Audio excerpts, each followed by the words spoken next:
tarde. Inicialmente, eu gostaria de pedir desculpas pelo atraso. A gente teve um atraso no nosso almoço, né? Não só o painel da manhã que atrasou um pouco, mas também depois a comida demorou um pouco a vir, enfim. Né? E a gente pegou um pouco de garrafamento também nas tesourinhas. A gente vai dar continuidade, né, a esse painel, a partir da tarde, cujo tema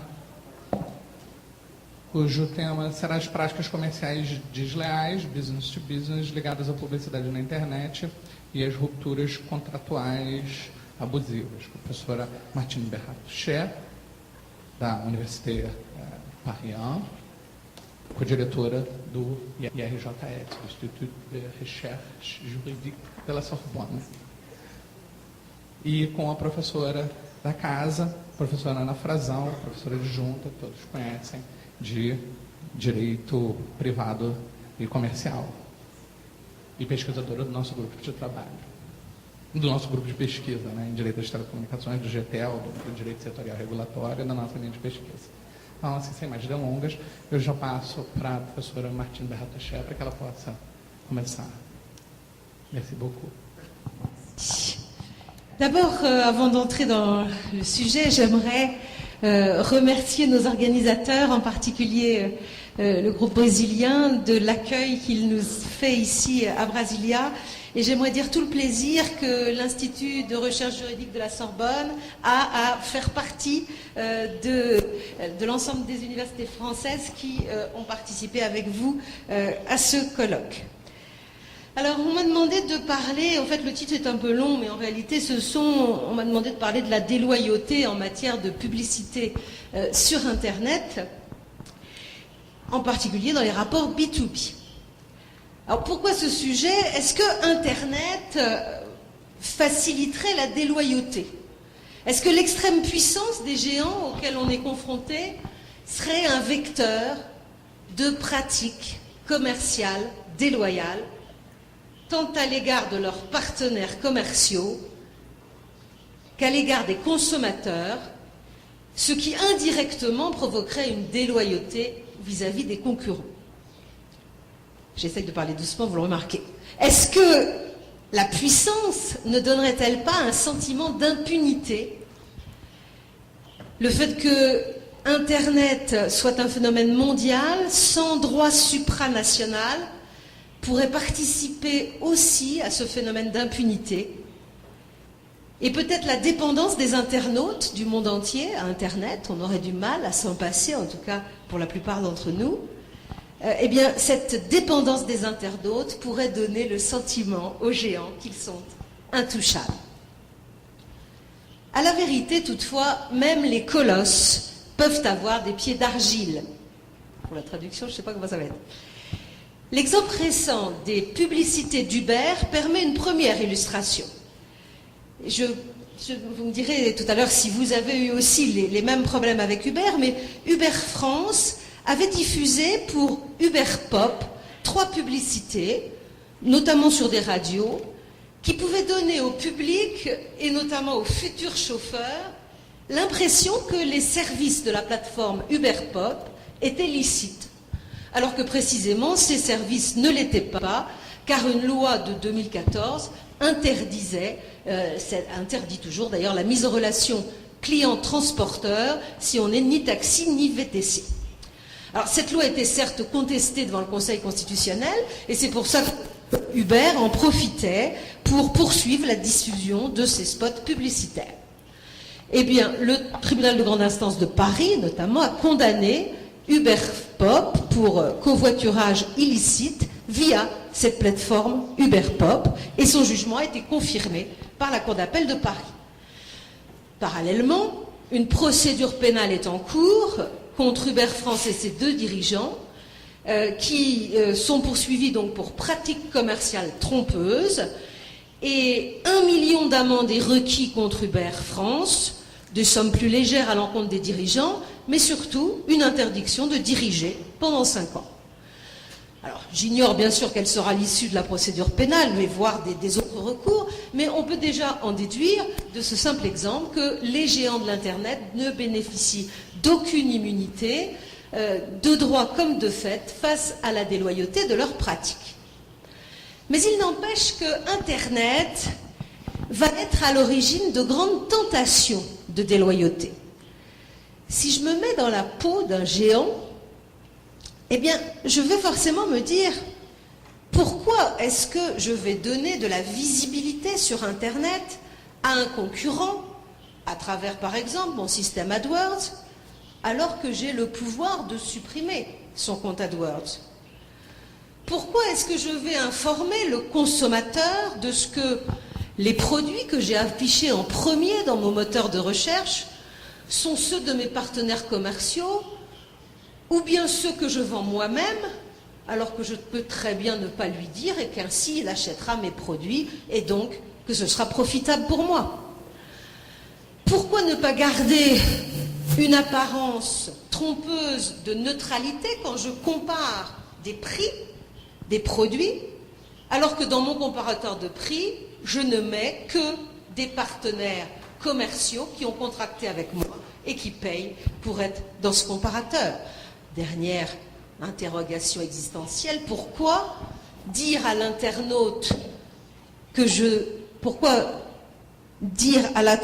suis gratuit, mais ne pas lui dire que je vais valoriser ses données personnelles et que dans le prix du produit qu'il achètera sur le web, il paiera une petite parcelle de la publicité en ligne qu'aura faite auprès de moi son vendeur?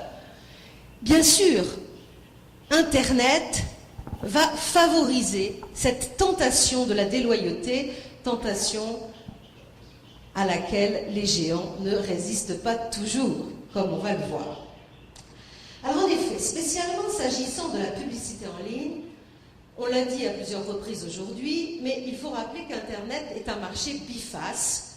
Donc il y a d'un côté la face du marché qui concerne les rapports de la plateforme avec l'internaute, qui est apparemment gratuite, et de l'autre côté, la face du marché entre la plateforme et le professionnel annonceur qui va payer pour que la plateforme véhicule sa publicité destinée à l'internaute. Et en cette matière de publicité en ligne, on a bien sûr plusieurs modes de publicité. Le premier mode le plus connu, et qui est d'ailleurs dans le titre de la communication, c'est le système AdWords de Google, qui est destiné aux annonceurs. Donc les annonceurs vont adhérer au système AdWords de Google, vont choisir des mots-clés qui seront affichés ensuite à l'écran en lien hypertexte. Par exemple, je vends des sacs, le plus simple, je choisirai comme mot-clé sac, et si l'internaute tape sur son ordinateur le mot sac, eh bien le nom de mon entreprise s'affichera en lien hypertexte, ce sera un lien publicitaire, l'internaute cliquera et il sera tout de suite sur mon site marchand. Grâce à cette publicité AdWords, Google se fait un profit énorme, et ces énormes profits peuvent ainsi lui permettre d'offrir beaucoup de fonctionnalités apparemment gratuites aux internautes. Gmail, Google Earth, Google Maps, une suite Office, etc. Même maintenant du contenu grâce au rachat de YouTube.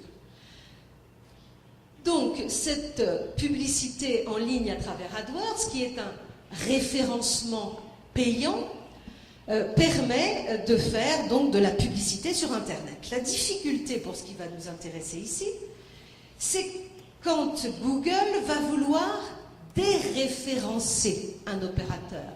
Déréférencer, cela signifie rompre le contrat avec l'annonceur et l'empêcher de figurer à l'avenir dans ce système AdWords. Alors bien sûr, puisque c'est une rupture de contrat, normalement le droit des contrats pourrait s'appliquer. Si Google rompt un contrat à durée déterminée en cours, on pourra utiliser les règles de droit des contrats pour sanctionner cette rupture.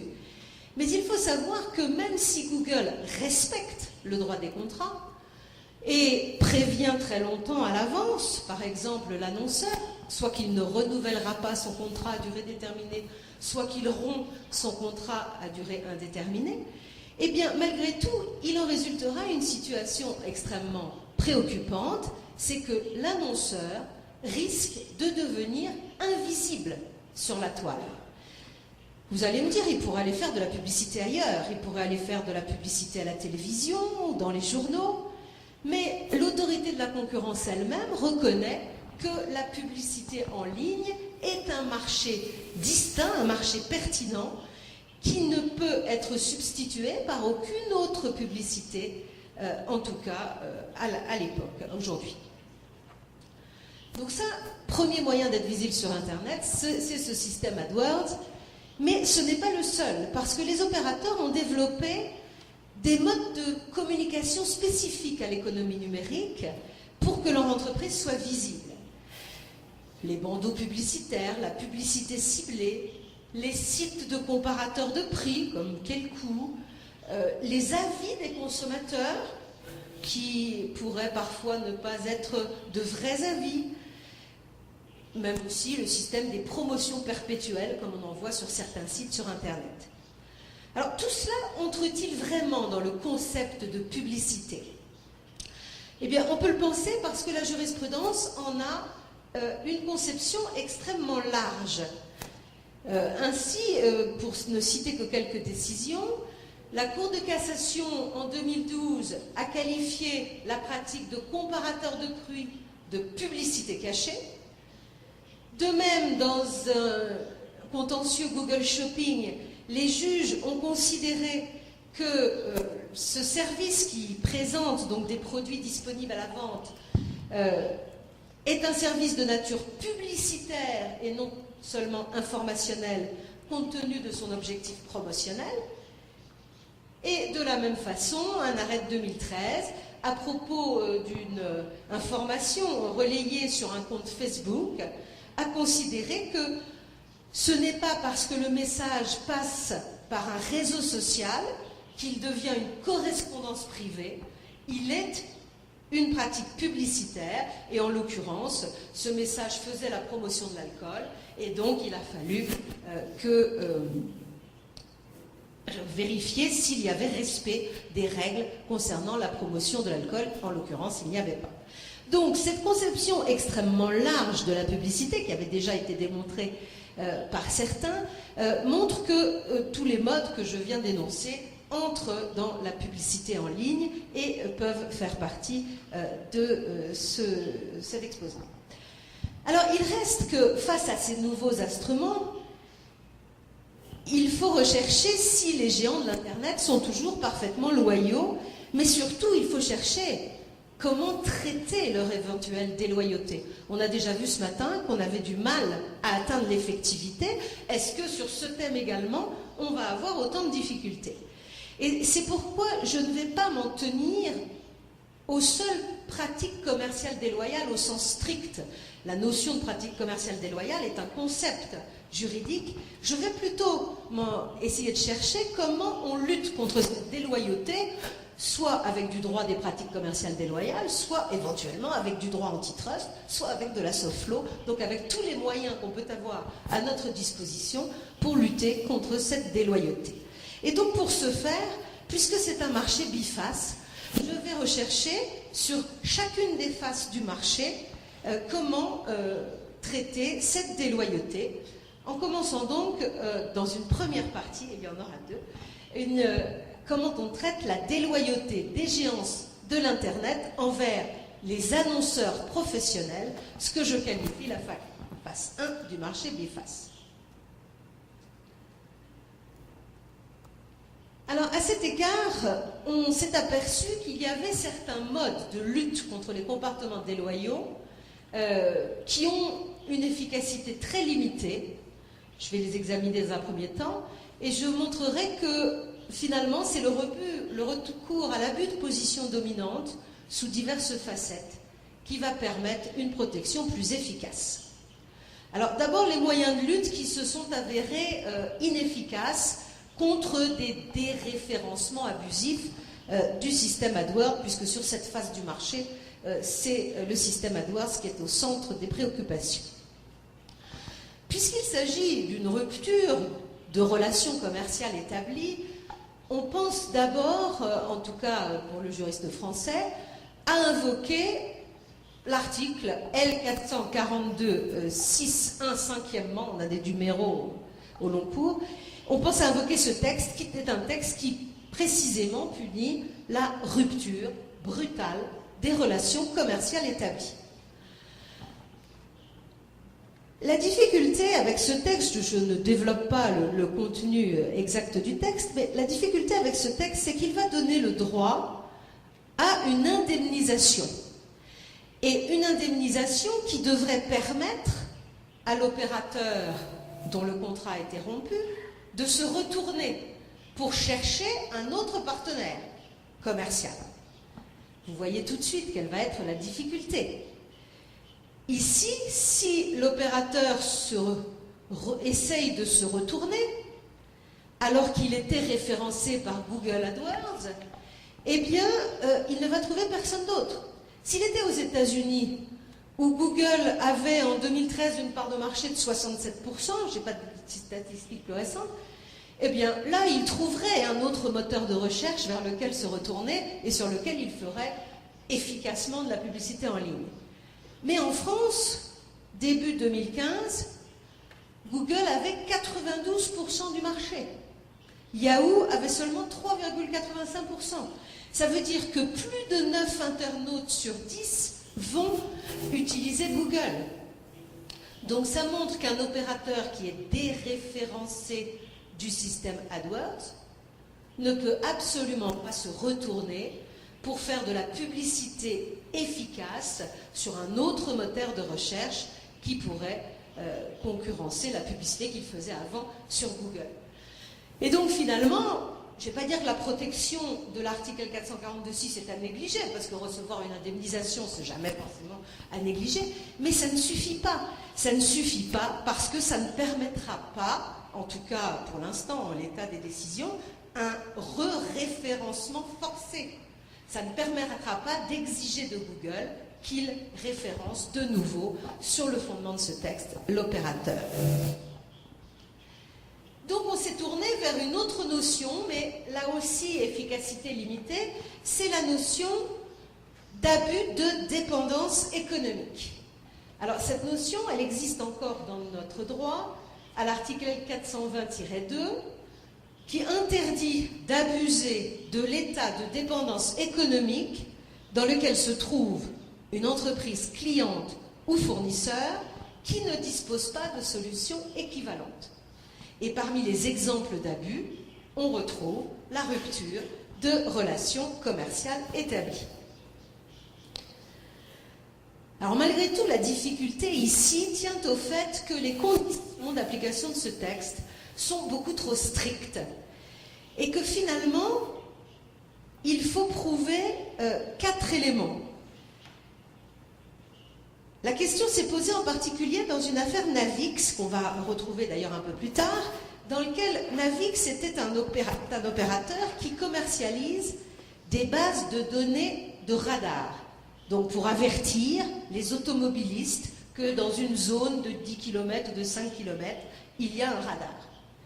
Et Navix vend ses radars par téléchargement sur Internet. Au moment des faits, Navix faisait 85% de sa publicité en ligne via le système AdWords.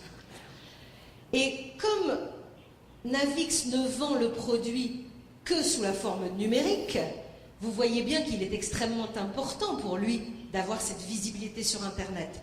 Parce que très souvent, l'internaute va trouver son produit grâce à la publicité AdWords, va cliquer, il va être sur le site, et ensuite il va cliquer, il va acheter, il va télécharger. Or, en 2008, Google a décidé de modifier sa politique de contenu AdWords et a suspendu le compte de Navix. Il faut dire qu'au même moment, il n'est pas exclu finalement que la raison de ce déréférencement, c'était le fait que Google préparait des dispositifs concurrents pour Android. Je dis il n'est pas exclu parce qu'on n'a aucune preuve que la motivation de Google c'était cela, mais ça se passait au même moment. Chacun en déduit ce qu'il peut en déduire. Donc l'autorité de la concurrence qui avait été saisie a recherché si Google avait abusé de la dépendance économique de Navix. Les 3 premières conditions étaient remplies. Il fallait la notoriété de la marque. La notoriété de la marque Google n'est pas à démontrer. L'importance de la part de marché de celui qui rompt le contrat. Bon, la part de marché de Google, je vous ai montré qu'elle était extrêmement importante. Il fallait montrer la part que représentait Google dans le chiffre d'affaires de Navix. Ça a été fait très facilement, puisque grâce à la fonctionnalité Tracking Conversion, on pouvait savoir quand un internaute clique sur le lien AdWords et quand il achète juste après avoir cliqué. Donc la part était très importante. Mais il restait la quatrième condition, à savoir, est-ce que Navix pouvait substituer à Google d'autres offreurs dans des conditions techniques et économiques comparables. Et là, l'autorité de la concurrence a dit, il y a tout de même un doute, parce qu'il faudrait tout de même vérifier que le référencement naturel ne permettrait pas à Navix d'être malgré tout visible sur le marché. Et la preuve en est qu'un de ses concurrents n'est pas abonné à AdWords, mais fait sa publicité, en tant qu'aimé, par le référencement naturel. Donc l'autorité a renvoyé à l'instruction au fond sur ce point, et Navix n'a pour l'instant rien obtenu sur ce terrain. Donc maintenant qu'on a vu que deux notions n'étaient pas très efficaces pour indemniser l'opérateur déréférencé, on va voir que c'est finalement du côté de l'abus de position dominante. Il a fallu aller vers le droit antitrust dur, si je puis dire, vers l'abus de position dominante pour obtenir un petit peu gain de cause. Alors, dans plusieurs affaires, des abus de position dominante ont été constatés. Bon, l'affaire Navix, je viens de vous la citer, 2 autres, Jibmedia et Canopy. Ce qu'on peut dire dans ces cas-là, c'est que d'abord, des abus d'exploitation ont été constatés. Les abus d'exploitation sont ceux dans lesquels l'opérateur en position dominante va procéder à une utilisation exagérée de son pouvoir de marché au-delà d'un intérêt justifié de l'entreprise. Alors ici, les décisions de l'autorité de la concurrence montrent que chaque fois que le règlement AdWords de Google manque d'objectivité ou surtout manque de transparence, de clarté, il y a abus de position dominante. Quand une clause du règlement AdWords est peu claire, ça donne à Google la possibilité finalement d'intervenir discrétionnairement et de dire « je vous des références sur le fondement de cette clause, mais comme la clause est peu claire, eh bien, on peut pas, finalement, l'opérateur ne peut pas se défendre et dire « mais je n'ai pas violé cette clause » parce que l'absence de transparence, l'absence de clarté donne finalement du pouvoir discrétionnaire à l'opérateur qui est déjà en position dominante. Ce qui est important tout de même, c'est que l'autorité de la concurrence dans l'affaire Navix a précisé que Google restait libre de définir sa politique de contenu AdWords. Ça veut dire que Google reste libre de dire peut s'abonner à AdWords, ou plutôt ne peut pas s'abonner à AdWords, un opérateur qui vend des avertisseurs de radar. Il peut le décider, d'après l'autorité de la concurrence. En revanche, elle a insisté sur le fait que les règles devaient être objectives et transparentes et ne pas conduire à la discrimination entre les différents opérateurs. Et c'est le même leitmotiv qu'on retrouve dans les autres décisions. D'autres abus ont été évoqués, qui sont cette fois des abus d'éviction. Alors, bien sûr, on pense à celui de l'affaire Navix que j'ai évoqué tout à l'heure. Il est possible que Google ait évincé Navix pour favoriser les dispositifs concurrents qu'il allait faire sur Android. Mais ce point-là n'a pas abouti puisque l'autorité a dit on n'a pas de preuves. Dans une autre affaire, l'affaire Jibmedia, eh bien, l'autorité a décidé d'instruire pour rechercher si Google n'avait pas rompu le contrat avec Jibmedia, qui est dans le domaine de la météo, des informations météorologiques, au motif que si Google n'intervient pas directement sur le marché des informations météorologiques, ils sont tous les deux demandeurs sur un marché de gros de l'achat d'informations météorologiques. Donc, malgré tout, on voit plus sur le terrain de l'abus d'exploitation, parce que c'est plus facile à prouver, que sur le terrain d'abus d'éviction, que l'abus de position dominante va permettre de sanctionner Google ou, comme dans l'affaire Navix, d'obtenir des engagements de la part de Google de clarifier son règlement pour ne plus pouvoir en abuser. Malgré tout, moi, je voudrais poser une question parce que je trouve que ça ne va pas assez loin. Ah, j'avais oublié de passer, oui. Et je voudrais poser la question, est-ce que AdWords ne serait pas une infrastructure essentielle ou tout au moins quelque chose s'en rapprochant, de façon à ne pas admettre la liberté de Google de ne pas accepter telle ou telle publicité. Zut, j'ai perdu ma page. Donc, en effet, vous savez que dans le droit de la concurrence, il y a cette théorie des facilités essentielles qui permet, quand un opérateur doit absolument accéder à une facilité essentielle pour l'exercice de son activité, cette théorie va obliger l'exploitant de la facilité essentielle de lui donner un droit d'accès. Et donc, la question est de savoir, dans la mesure où Google est en super dominance, puisqu'il a plus de 90% du marché, est-ce que ça ne devrait pas faire peser sur l'opérateur un devoir qui serait de laisser accéder au moins tous les concurrents à ce système AdWords qui permet une visibilité sur Internet? Personnellement, je suis un peu choquée par la liberté que donne l'autorité de la concurrence, et quand elle dit que Google, s'il décide de faire lui-même un produit, peut du jour au lendemain décider dans son règlement AdWords qu'il ne fera plus de publicité dans le domaine de ce produit. Alors, la raison de penser qu'on pourrait aller vers l'infrastructure essentielle tient tout de même au fait que la Cour de justice a appliqué cette théorie dans des hypothèses de service et même dans des hypothèses, dans l'hypothèse des droits de propriété intellectuelle, puisque, par exemple, l'arrêt MS Health, dans cet arrêt, la Cour de justice a considéré qu'une structure de 1860 modules, donc un grand tableau, mais très opérationnel, a pu être considérée comme une infrastructure essentielle à laquelle on pouvait avoir un droit d'accès.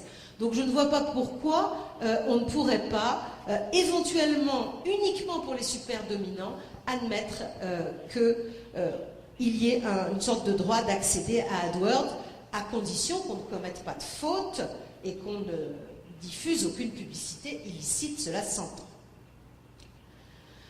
En tout cas, on le voit au terme de cette première partie que les règles sur les pratiques commerciales déloyales, article L442-6, n'ont pas suffi pour sanctionner les géants de l'Internet qui feraient de la déloyauté sur cette phase du marché. Il a fallu recourir à un droit plus contraignant, le droit antitrust. Alors qu'en est-il cette fois sur l'autre face du marché, c'est-à-dire, étudions maintenant la déloyauté des géants de l'Internet vis-à-vis des internautes. Alors, vous pourriez être étonné que je parle des internautes alors que le thème concerne les rapports B2B, mais en réalité, quand un professionnel est déloyal vis-à-vis des internautes, il s'avantage dans la concurrence, et donc il y a concurrence déloyale vis-à-vis de ses concurrents. Alors, à cet égard, on se rend compte qu'il y a un grand nombre de pratiques qui ont été dénoncées. Je ne vais pas pouvoir les aborder toutes, mais je vais prendre deux exemples, en commençant d'abord par le défaut d'identification comme site publicitaire d'un site de comparateur de prix. Les juges ont en effet sanctionné, ont en effet eu à juger la pratique de la société Kelkoo qui avait un comparateur de prix, qui a toujours un comparateur de prix, donc permettant aux internautes de rechercher des produits et des services, mais qui, en réalité, ne met dans son comparateur de prix que ses partenaires commerciaux. Alors la grande déloyauté ici, c'est que l'internaute qui va sur le comparateur de prix pense qu'il va sur un instrument neutre. Il pense qu'il reçoit sur ce comparateur une information objective. Et il pense que les entreprises qui ne sont pas référencées sur le comparateur ne le sont pas parce qu'elles ne présentent pas les qualités suffisantes pour avoir été référencées. À la vérité, ce n'est pas cela. Les entreprises qui sont référencées sur le comparateur sont celles qui ont conclu un contrat avec quelqu'un et qui ont payé pour être référencées. Et donc, on ne lui donne pas une information objective et transparente. Et donc, dans cette affaire, il a été considéré que le fait de ne pas indiquer qu'on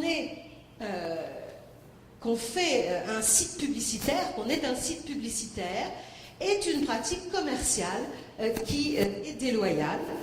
En revanche, la Cour ici a refusé de condamner Quelcou pour le fait que les prix qui étaient affichés dans le comparateur n'étaient pas mis à jour en temps réel. Parce qu'elle a considéré qu'il suffisait de cliquer, d'arriver sur le site marchand, où là, on aurait l'information du prix véritable qui était proposé par l'opérateur. Ce n'est que c'est un petit peu tronqué. Si on a cliqué sur cet opérateur parce qu'il était en meilleure position sur le prix, et qu'une fois qu'on clique, son prix a augmenté, vous voyez, on est un peu trompé, mais la Cour considère que le retour en arrière est assez facile. On est déçu, on retourne en arrière, on appuie sur la case return et on va sur un autre opérateur. Autre exemple beaucoup plus difficile, contre lequel la lutte a été plus difficile et n'est toujours pas finie, c'est la manipulation des scores. Vous avez peut-être eu l'écho de l'affaire qui a amené Google devant la Commission européenne et devant d'autres autorités de concurrence, peut-être également au Brésil, à propos du fait que Google classerait ou donnerait des scores plus favorables à ses propres services ou à ceux de ses filiales. Donc, des opérateurs ont porté plainte devant la Commission et celle-ci a au départ mené une procédure avec l'optique d'arriver à des engagements de Google. Les engagements, c'est une technique en droit de la concurrence qui permet de ne pas condamner l'entreprise, mais en contrepartie, l'entreprise s'engage et ensuite elle doit respecter ses engagements, sinon elle risque cette fois une sanction assez forte. Alors au terme d'une importante procédure et sans que Google reconnaisse qu'il le faisait exprès, Google a accepté de garantir que quand elle promeut des services de recherche spécialisés sur sa page web, eh bien elle mettra à côté de ses propres services les services de 3 concurrents sélectionnés au moyen d'une méthode objective. Elle ne mettra pas les 3 les plus petits concurrents, elle mettra des concurrents qui sont véritablement concurrents, qui exercent sur elle une pression concurrentielle. Donc elle les sélectionne au moyen d'une méthode objective, de manière à ce qu'ils apparaissent très clairement pour les utilisateurs. Et le commissaire à la concurrence de l'époque, à la Commission européenne, avait commenté ces engagements avant qu'ils ne soient adoptés, les avait commentés en disant qu'il lui semblait que ces engagements répondaient aux préoccupations de la Commission. Cependant, avant que les engagements ne soient adoptés et n'aient force exécutoire, si on peut dire, eh bien, un rapport secret de la FTC, c'est-à-dire la Federal Trade Commission aux États-Unis, a fait surface. C'était en mai 2015. Alors, pour comprendre ce rapport, il faut faire un petit flashback.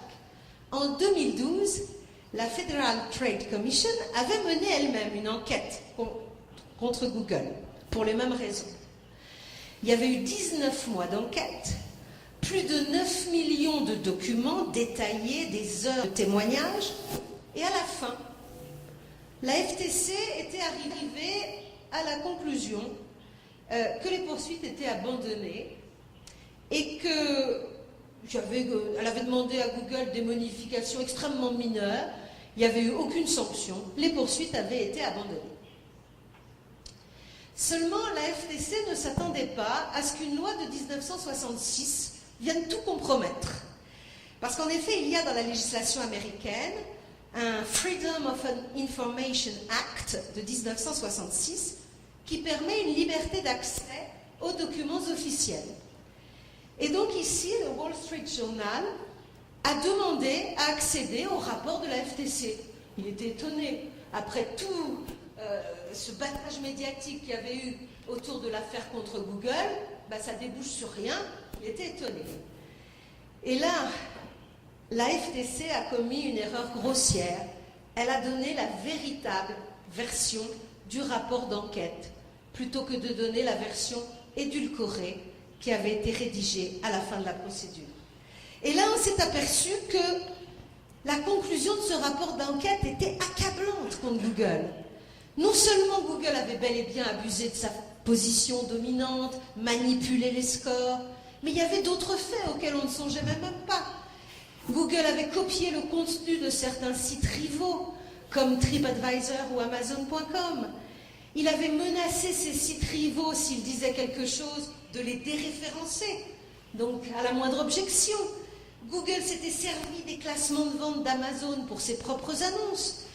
Il empêchait également ses propres annonceurs d'utiliser les données connectées via les campagnes publicitaires pour effectuer ensuite des campagnes de pub sur d'autres sites. Bon, il y avait plein de faits, c'était absolument accablant. Alors pourquoi cela a-t-il été enterré? Personne n'a la réponse et la preuve, une réponse avec certitude. On peut juste relever qu'à la même époque, à l'époque de cet enterrement de première classe, si je puis dire, Google avait été parmi les plus gros donateurs privés de la campagne de réélection de Barack Obama. À l'époque des faits, il a été constaté par la presse que les employés de Google avaient fait 230 visites à la Maison-Blanche. Et on peut lire dans les journaux au même moment les déclarations de Barack Obama considérant que la réponse européenne, les actions européennes contre Google étaient dictées davantage par les intérêts commerciaux de l'Europe que par la réalité des faits, donc une défense certaine de la Maison-Blanche. Alors, il y a peut-être une autre réponse, j'en sais rien, mais en tout cas, le rapport de la FTC avait été enterré. Simplement, la Commission européenne, en 2015, l'a su quand le Wall Street Journal en a publié les résultats. Et donc, elle s'est rendue compte qu'elle avait été trompée par Google. Et de ce fait, plutôt que d'adopter les engagements, elle est repartie, elle a repris la procédure. Et le 15 avril 2015, elle a adressé une communication de grief, c'est-à-dire le premier acte de la procédure contradictoire de concurrence, où elle développe les plaintes qu'elle fait contre Google. Il faut savoir que sur ce terrain, Google risque une amende de 6 milliards d'euros, puisque l'amende peut aller jusqu'à 10% du chiffre d'affaires mondial du groupe, et ce chiffre d'affaires était de 66 milliards de dollars. Ah oui, donc 66 milliards de dollars en 2014. Alors on ne sait pas ce que donnera l'issue de cette procédure. Peut-être que Google parviendra là aussi à un accord, à des engagements peut-être encore plus draconiens pour échapper à la sanction pécuniaire la plus forte. Mais vous voyez que là aussi, ça a été tout de même assez difficile. On n'est pas encore au bout de la procédure. Ça a été tout de même assez difficile parce qu'on est face à un géant de l'Internet qui a de la puissance, qui fait du lobbying extrêmement fort d'une manière très habile et qui peut de ce fait, alors même qu'il est poursuivi pour un abus de position dominante extrêmement grave, échapper pendant un certain nombre d'années à la sanction. Alors certains disent que finalement, bien sûr, le droit avec des sanctions va être peut-être efficace à terme, mais peut-être qu'il faudrait le doubler d'une loi un peu plus soft qui serait d'admettre ce principe de loyauté des plateformes. Et c'est par là que je vais terminer. Alors ce principe, Mélanie nous en a parlé ce matin. Il serait issu du projet de loi pour une république numérique qui prévoit que toute plateforme en ligne est tenue de délivrer une information loyale, claire et transparente, notamment sur les modalités de référencement, les classements, etc. Alors la question, et c'est le seul point que je vais développer sur ce nouveau principe de loyauté des plateformes qu'on aurait si la loi aboutit ainsi, c'est le fait de savoir quelle sera la sanction. Mélanie s'est déjà interrogée sur la question ce matin. Sans sanction, une telle règle risque de rester lettre morte. À une exception près, à savoir si le géant, qui serait vertueux puisqu'il respecterait ce principe, peut tirer un profit d'une communication sur sa vertu. C'est-à-dire qu'il va communiquer auprès des internautes, je respecte le principe de loyauté des plateformes, donc finalement, grâce à cette belle image qu'il en tirerait, il aurait un profit. Malgré tout, moi j'ai tout de même quelques doutes parce que je pense que le géant fera toujours son bilan à lui. D'un côté, le petit profit d'image que je tire, de l'autre côté, le très gros profit pécuniaire que je tire en continuant mes pratiques déloyales ou mes pratiques non transparentes. Et à mon sens, il va continuer ces pratiques non transparentes, peut-être en se cachant derrière le principe de loyauté, mais qu'il ne respectera pas de manière absolue. Donc moi, je crois plutôt dans ces domaines à une véritable sanction, à une sanction pécuniaire. Et on a un modèle qui commence à se développer en France, qui n'est pas prévu dans le projet de loi sur la République numérique, qui, semble-t-il même, à l'occasion d'amendements, ne serait pas adopté. Mais je sais que le législateur français, souvent, il fait les choses en deux fois. Il fait passer le principe, puis il revient à la charge 2 ans après, il rajoute la sanction. Eh bien, ce modèle, c'est le modèle du redressement économique, à l'image du redressement fiscal. C'est un modèle qui a été créé par une loi dite Hamon de 2014, qui consiste à donner le pouvoir à la DGCCRF, qui est l'autorité administrative du ministère de l'économie, qui est un service du ministère de l'économie, qui va dénoncer à une entreprise les manquements qu'elle a constatés. L'entreprise aura 60 jours pour se défendre, et si la défense de l'entreprise ne convient pas à l'administration pourra lui mettre une amende administrative. Pour l'instant, les plus fortes amendes, les plafonds qui sont prévus dans les textes, c'est 375 000 €, doublés en cas de récidive. Alors vous allez me dire, c'est pas grand-chose pour un géant. Mais quand ça revient plusieurs fois, régulièrement, parce que ça se met très vite, 60 jours, on dénonce à l'opérateur, on lui laisse 60 jours pour répondre, on sanctionne. On revient 15 jours après, on refait. On revient 2 mois après, on refait. Donc vous voyez, ça peut faire une pression qui oblige l'opérateur à être finalement transparent, qui va peut-être obliger le géant à devenir vertueux malgré lui. Alors en conclusion, eh bien, face à ce tableau qui montre tout de même qu'il y a de réelles pratiques déloyales des géants, il faut faire feu de tout bois, c'est-à-dire qu'il ne faut se priver d'aucun instrument. Le droit des pratiques commerciales au sens strict déloyal peut être utile. Il faut en plus mobiliser tous les droits du marché, notamment le droit antitrust. Il faut aussi peut-être mobiliser ce principe de loyauté des plateformes parce qu'il ne faut pas s'en priver, il faut se priver d'aucune chance.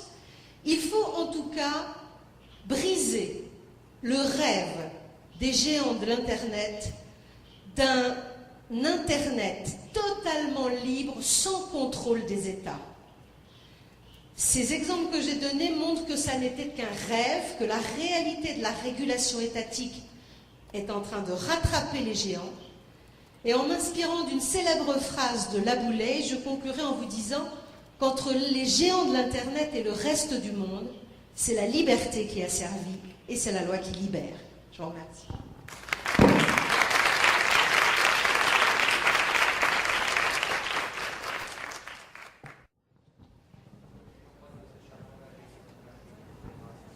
Bem, boa tarde a todos.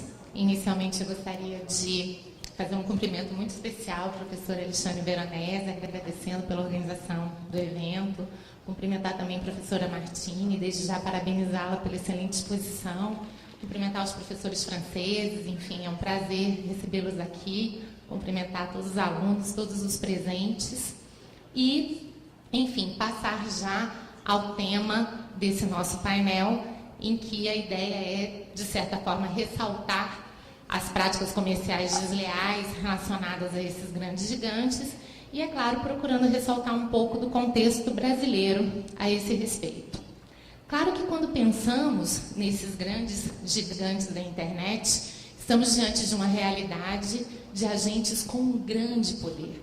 Agentes que vêm exercendo esse poder a ponto de hoje até mesmo cogitarmos de uma lex mercatória digital. Claro que o exercício desse poder, ele seria ser pensado e analisado sob diferentes perspectivas, mas aqui o recorte que eu procurei dar nesse momento foi realmente a questão das relações B2B e especialmente uma abordagem mais voltada para o direito concorrencial, já que esses agentes, em razão da influência dominante que possuem, normalmente, todas as suas práticas, independentemente de poderem ser consideradas relações privadas de concorrência desleal, terão também desdobramentos comerciais. E claro que quando pensamos, então, nesses agentes, surgem, então, inúmeras indagações. Então, na verdade, é um assunto complexo, a gente tem muito mais perguntas do que respostas.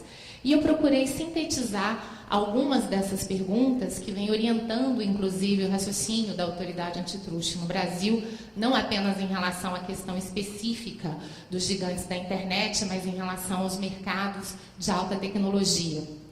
Então, a primeira indagação é, de fato, essa posição dominante no mundo virtual apresenta as mesmas preocupações da posição dominante no mundo real? Isso é muito interessante, porque há muitos que defendem que, como não há grandes barreiras à entrada nesses mercados, não se haveria, então, se preocupar tanto assim com a atuação desses agentes. É só esperar um concorrente que venha com um novo produto, um novo serviço, e aí a própria inovação resolveria esse tipo de problema. Isso, de certa forma, já nos encaminha para a segunda pergunta, ou seja, os monopólios criados pela tecnologia são necessariamente instáveis e temporários? Se a gente entende que sim, é claro que a gente deixa de ter uma maior preocupação. Se a gente entende que não, de fato, aí a gente precisa tomar muita atenção com a conduta desses agentes. Terceira indagação. Não se deve substituir a concorrência nos mercados pela concorrência pelos mercados? Ou seja, é um pouco aquilo que a professora Martins já disse. Pouco importaria que o Google, por essa perspectiva, tenha 90% ou 92% daquele mercado no momento, porque a todo momento estão surgindo novos atores, novas propostas que poderão, inclusive, criar um novo mercado. E a maior pressão competitiva que um agente como o Google tem, portanto, não é a pressão daquele mercado no qual ele já está, mas é exatamente com a criação de um novo mercado que pode tornar o mercado em que ele está totalmente obsoleto. Por outro lado, há também uma preocupação grande com a inovação. E alguns perguntam, a possibilidade de obtenção de lucros supranormais não é o que motiva a inovação? Em que medida, então, esses agentes precisam ter também um espaço para se aproveitarem dessa inovação? Em que medida, de fato, a necessidade de se tentar controlar e impor algum tipo de restrição à ação desses agentes? Por outro lado, há também uma série de outras questões que prosseguem. Como é que vamos entender as conexões funcionais entre esses diferentes mercados de tecnologia? Ao tentar regular esses mercados, a nossa ênfase deve ser em proteger o consumidor ou os rivais? Aliás, existe realmente essa oposição? Temos como proteger o consumidor sem assegurar um mínimo de rivalidade? Eu já antecipo aqui dizendo que não me parece que possamos realmente fazer essa dicotomia, embora ela exista no atual debate. Como vamos entender também a competição entre esses grandes gigantes da internet? Já que o tema do nosso painel hoje diz respeito à publicidade abusiva, então uma pergunta que eu coloquei aqui, ou seja, em que medida Google e Facebook são rivais nesse mercado? Como podemos entender essa dinâmica e essa lógica? Por outro lado, além dessa ação ordinária que esses agentes têm nos seus respectivos mercados, precisamos também entender os movimentos que eles fazem. E uma coisa é certa, os tempos recentes têm mostrado que esses grandes gigantes têm adquirido muitos dos seus rivais que têm um potencial de, no futuro, eventualmente contestar essa posição dominante. Então, o Facebook mesmo adquiriu o WhatsApp, adquiriu o Instagram, o Google a mesma coisa. Então, a questão é, com essas aquisições, a gente também, de alguma forma, não está inibindo essa destruição criativa, que é aquela expressão do Schumpeter, né? Ou seja, de que a própria concorrência deveria também se pautar pela possibilidade de inovações que vão destruindo mercados antigos, criando outros mercados, e, de certa forma, isso deveria ser prestigiado. Claro que, diante de todas essas dificuldades, e aqui eu trouxe um pouco da minha experiência, não apenas como professora, mas nos 3 anos em que eu estive como conselheira do CAD, que é a nossa autoridade antitruste, e não tive a oportunidade de julgar nenhum caso específico do Google, embora, quando eu estava lá, esses casos estavam começando a chegar, mas ainda em fase de instrução, mas sim tive a oportunidade de julgar uma série de casos relacionados a setores de alta tecnologia. E a gente percebe que, de fato, aqui estamos lidando com a complexidade, estamos lidando com o novo, e muitas vezes vamos ter que readaptar toda a metodologia. Apenas a título de exemplo, houve uma operação de concentração muito importante que falava do ensino à distância. E havia uma grande dúvida para se saber qual é o mercado relevante de um ensino à distância, já que todo ele é concentrado em tecnologia, em aulas online que são compartilhadas pelo Brasil inteiro.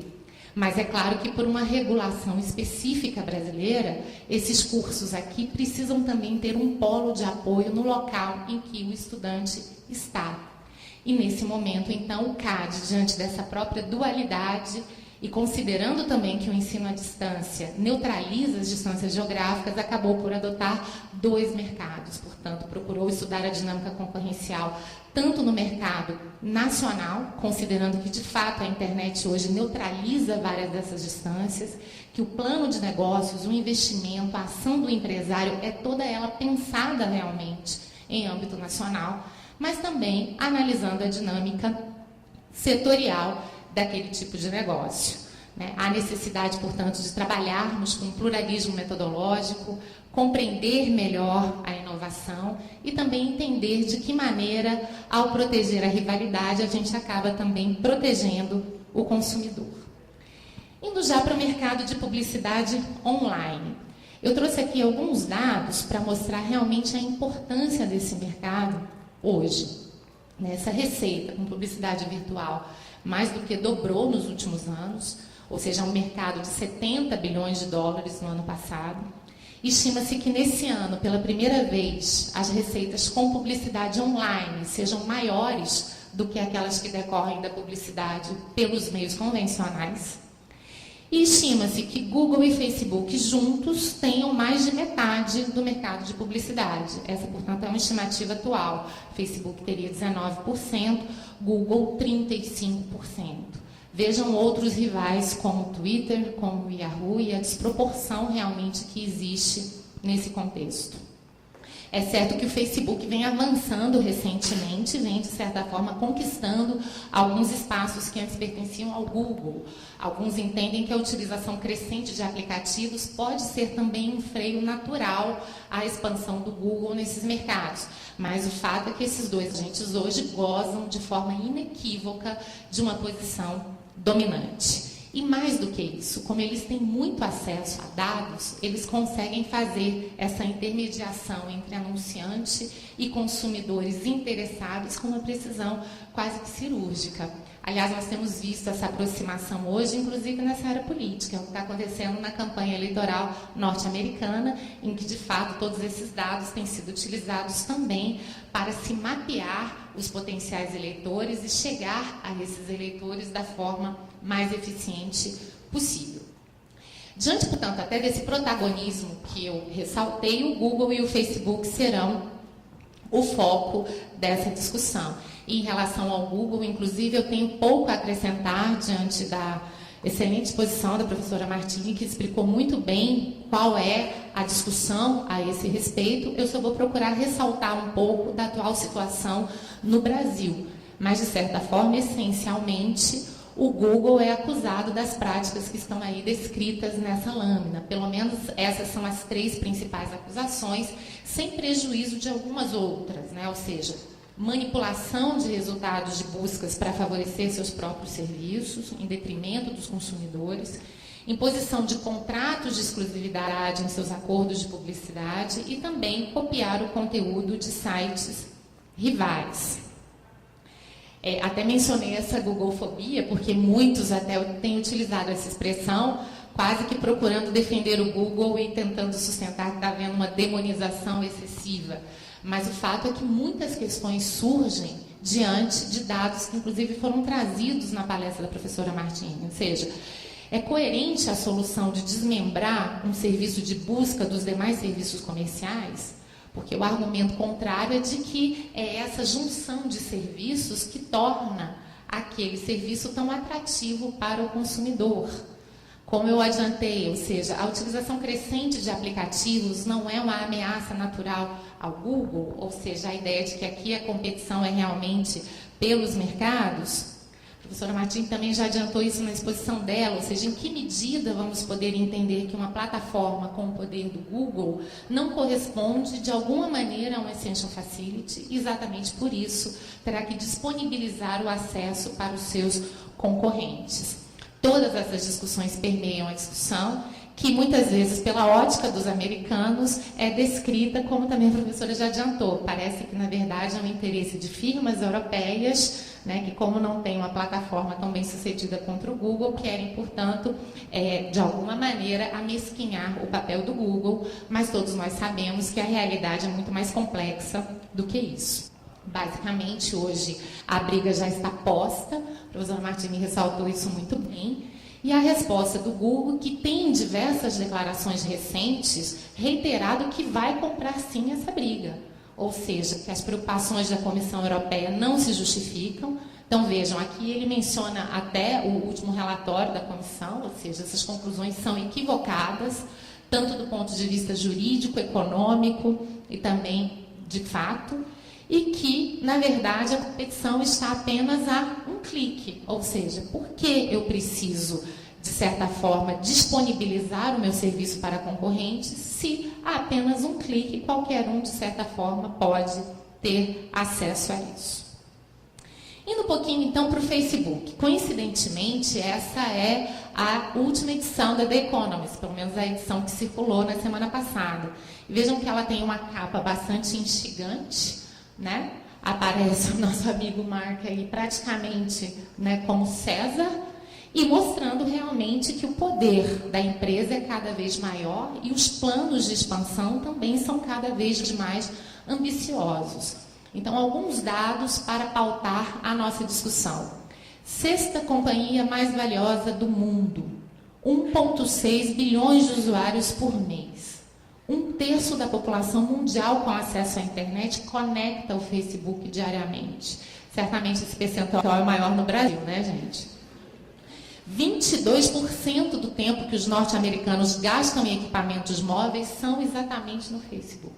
Se a gente somar o tempo que gastam com o Facebook e outros serviços do grupo, 30%. Vejam, inclusive, a desproporção entre Google e YouTube, que, na verdade, são de 11%. E a reportagem, então, mostra que o Facebook conseguiu implementar um modelo de negócio desafiando, na verdade, 3 máximas, ou seja, redes sociais têm vida curta, ele tem mostrado que não é bem assim. Havia a ideia de que é impossível fazer dinheiro com essas redes sociais, o que ele também tem mostrado que não é bem assim, e também de que a propaganda é um negócio árduo, quando, na verdade, o Facebook conseguiu encontrar naquele meio um instrumento excelente para a propaganda. Até porque ele e Google juntos têm acesso aos dados. Claro que aqui não é o momento da gente explorar esse assunto, há até um painel posteriormente para isso, mas enfim, eu só estou destacando nessa lâmina um pensamento, né, do Alec Ross, que é muito interessante, ao destacar hoje a importância dos dados como um bem, e um bem de imenso valor econômico. Ele chega a dizer que é a mesma importância que a terra já teve na Revolução Agrícola e também da própria indústria durante a Revolução Industrial. Hoje em dia, portanto, Google e Facebook dominam esse mercado de publicidade de uma tal maneira que eu fiz até questão de tirar dessa reportagem uma frase de um dos CEOs do Wells Fargo Bank, quando ele diz, olha, hoje há 3 elementos compulsórios, né? Se você quiser anunciar, você tem que ter um site, tem que estar envolvido com o Facebook e tem que estar envolvido com o Google. Basicamente, é assim que as coisas funcionam. Então, vejam o poder desses agentes e vejam a situação, de certa forma, de dependência ou de vulnerabilidade que os anunciantes acabam estando sujeitos diante disso. É claro, então, a gente não precisa aqui refletir muito para concluir que hoje, sim, nós temos um terreno muito fértil para inúmeras práticas anticompetitivas. Por mais que possamos pensar nessa destruição criativa, não podemos também ficar de braços cruzados até que ela surja. Enquanto esses agentes continuarem a ter esse protagonismo, certamente que algumas formas para se conter esse poder deverão ser pensadas. E aqui eu trouxe um pouquinho da reflexão no contexto brasileiro. De fato, no contexto brasileiro, temos visto poucas decisões relacionadas a esses grandes gigantes da internet. Há, claro, já muitas discussões sobre práticas desleais, mas normalmente nessas discussões, o gigante da internet, por assim dizer, é um mero intermediário, ele não é propriamente o protagonista daquela prática. Né? A gente pode até dizer que hoje, na verdade, nós temos mais discussões relacionadas à internet que dizem respeito ao consumidor do que propriamente ao mercado B2B. Porém, o direito antitruste hoje já trava no Brasil uma reflexão muito intensa no que diz respeito não apenas à ruptura dos contratos, mas até mesmo ao dever de contratar em determinadas situações.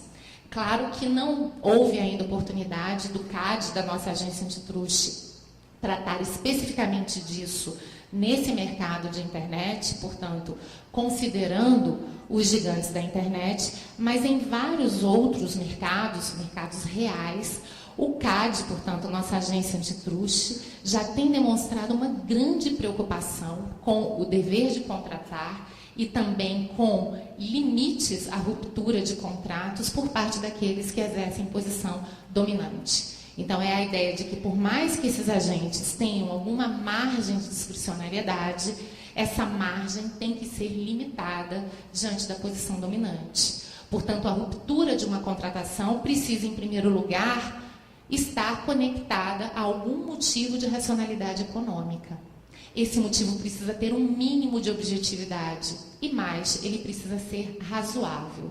Então, esses 3 critérios têm sido utilizados já em outros casos de ruptura de contratos ou recusa à renovação de contratos, e eu acredito que sim, seriam parâmetros importantes e que tudo leva a crer serão também observados quando, de fato, a nossa agência antitruste tenha que decidir essa questão já em relação aos gigantes da internet. O problema do Google já chegou ao CAD, Facebook é o que eu tenho conhecimento ainda não, ou seja, não houve nenhuma acusação formal até agora, mas basicamente hoje existem 3 processos que tramitam, né, no CAD. O primeiro deles, como está descrito aí, é um processo que acusa o Google de scrapping, né, que é a raspagem, a apropriação de conteúdos de sites de comparação de preços para a utilização das informações em seu próprio serviço de comparação de preços. Há um outro caso, que é exatamente esse que está mencionado nessa lâmina, que também acusa o Google de privilegiar os serviços que estão vinculados a ele mediante o enviesamento do mecanismo de busca. É muito interessante, a professora Martini, inclusive, já tratou desse problema aqui no contexto da União Europeia, e de fato aqui a grande preocupação é que o Google possa abusar do enorme poder de mercado que ele tem na questão de plataforma de busca, para então poder exercer esse poder em outros mercados. E ainda há uma terceira acusação que diz respeito à utilização de cláusulas lesivas à concorrência. Então aqui a gente já está tratando realmente do próprio teor desses contratos, né, exatamente do serviço AdWords, que impedem os usuários de se utilizar do multi-homing, que é exatamente aquela administração simultânea de diversas campanhas publicitárias, que em princípio seria de muito interesse para o anunciante, mas obviamente não é de grande interesse para o Google. E vejam que aí já há uma nota técnica da Superintendência Geral do CAD, dizendo que essa prática dificulta sim entrada e crescimento de concorrentes e ainda diminui a gama de opções disponíveis às empresas clientes, gerando repercussões, inclusive, sobre os consumidores finais. E é muito interessante, acho que a professora Martini foi muito feliz aqui ao dizer que muitas das práticas que, em princípio, afetam o consumidor, na verdade, têm projeções diretas na relação concorrencial entre esses agentes. E também nós sabemos que o próprio direito concorrencial também está vinculado à proteção do consumidor, ou seja, temos que de alguma maneira fazer essas relações, e me parece que uma das melhores formas de se proteger o consumidor é exatamente assegurando rivalidade, porque sem rivalidade dificilmente aquele agente vai ter estímulos realmente para beneficiar o consumidor, seja pela melhoria do serviço, seja pela redução do preço, seja mesmo pela inovação. Então, tentando aqui fazer uma conclusão com o saldo, por assim dizer, do problema no Brasil, o que a gente pode dizer é que, de fato, essas discussões já começam a entrar no nosso radar, por assim dizer, embora ainda não haja decisões. Né? Não consegui encontrar nenhuma decisão, por exemplo, relevante do Superior Tribunal de Justiça, ou mesmo de grandes tribunais do país, que digam respeito a essa temática. E mesmo o CAD, portanto, a nossa agência antitruste, continua ainda na fase de investigação e instrução desses processos e ainda não se pronunciou, portanto, sobre esses 3 casos. Diante do andamento, se imagina que o CAD não demore a fazer esses pronunciamentos, e me parece que a partir daí nós tenhamos aí alguns critérios interessantes que pautem a atuação desses agentes, não apenas nos casos específicos, mas inclusive no que diz respeito a vários outros casos, porque há uma série de questões envolvidas, como em que medida isso pode ou não ser considerado um essential facility, como disse a professora Martini, em que medida é possível se cogitar ou não de um dever de lealdade desse agente que é titular de uma posição dominante. Certamente me parece que são discussões que de alguma maneira terão que ser enfrentadas pelo CAD. Então, eu concluo aqui a minha exposição, na verdade, trazendo muito mais perguntas do que respostas e convidando, principalmente aos alunos, estou vendo tantos aqui interessados no tema, a pensarem realmente no assunto, que, sem dúvida nenhuma, é um dos mais relevantes do momento atual. Agradeço muito a atenção. Obrigada.